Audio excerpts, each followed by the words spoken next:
മലയാളം ക്ലാസ്സിലേക്ക് സ്വാഗതം. അമ്മയുടെ എഴുത്തുകൾ എന്ന കവിതയുടെ ആദ്യ ഭാഗം നമ്മൾ മനസ്സിലാക്കി കഴിഞ്ഞു. ഇനി അതിൻ്റെ തുടർന്നുള്ള ഭാഗങ്ങൾ നോക്കൂ.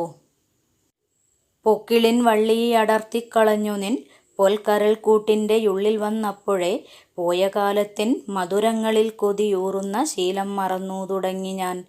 എങ്കിലും അമ്മയൊരോർമ്മയായി ആദിമ സംഗീതമായി വന്ന് മൂളുന്നിടയ്ക്കിടെ.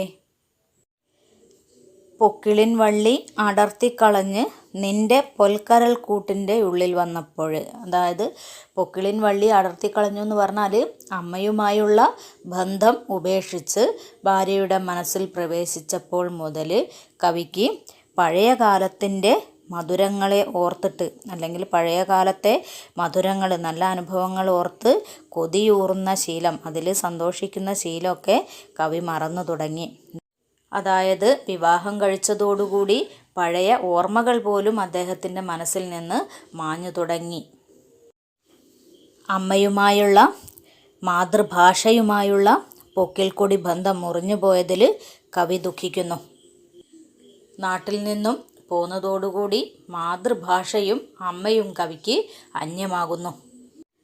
എങ്കിലും ഒരോർമ്മയായി ഇടയ്ക്കിടെ മനസ്സിൽ മൂളുന്ന ആദിമ സംഗീതമായിട്ട് അമ്മ ഇന്നും കവിയുടെ മനസ്സിൽ ഉണ്ട്.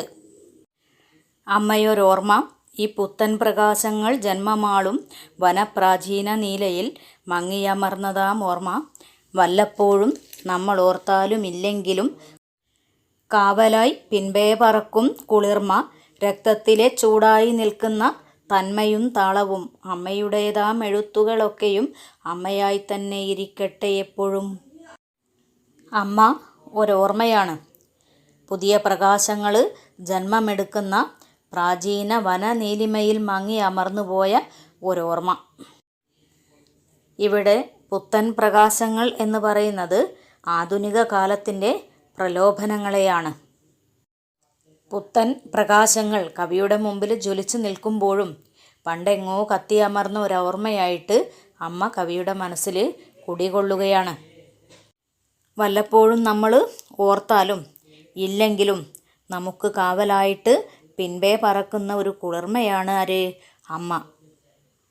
അതായത് നമ്മൾ അമ്മയെ ഓർത്താലും ഇല്ലെങ്കിലും നമ്മുടെ പിന്നിൽ എപ്പോഴും താങ്ങായും തണലായും കാവലായും ആരുണ്ടാവും?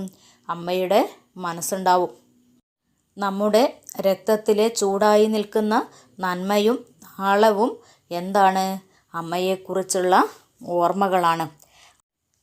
രക്തത്തിലെ ചൂടില്ലാതായാൽ മനുഷ്യന് ജീവിതമില്ല, അല്ലേ? മനുഷ്യൻ മരിച്ചു എന്നതിന് തെളിവാണെന്ത്?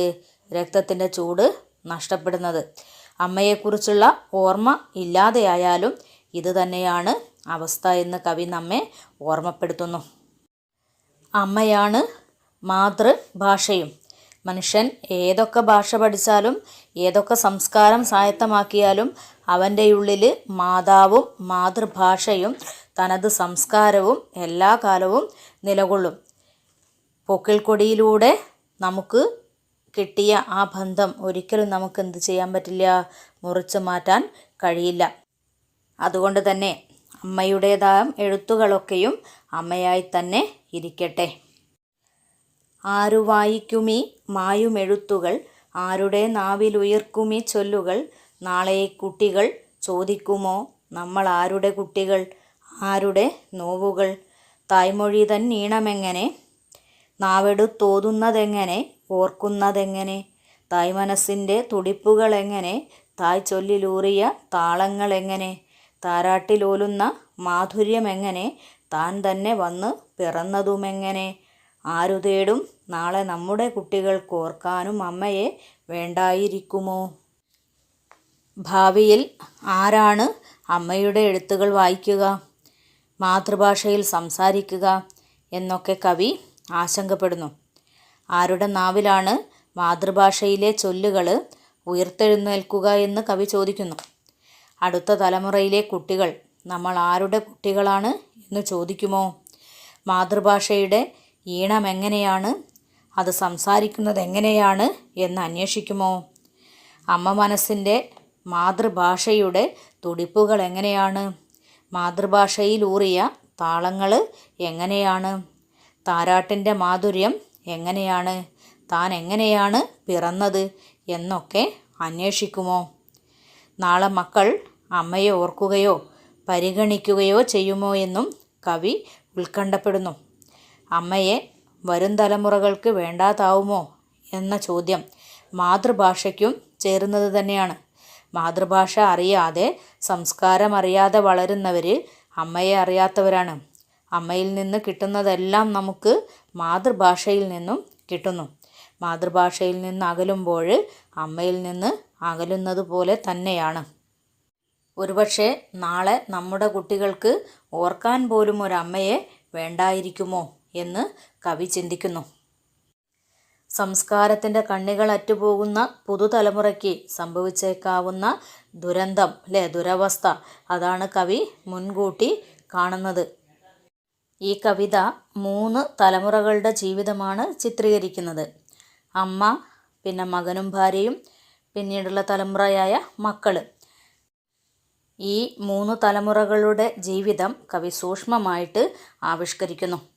വൈകാരികമായ അടുപ്പം തലമുറകൾ കഴിയുന്തോറും ശിഥിലമാകുന്നതിൻ്റെ ചിത്രമാണ് കവിതയിൽ നമുക്ക് കാണാൻ കഴിയുന്നത്.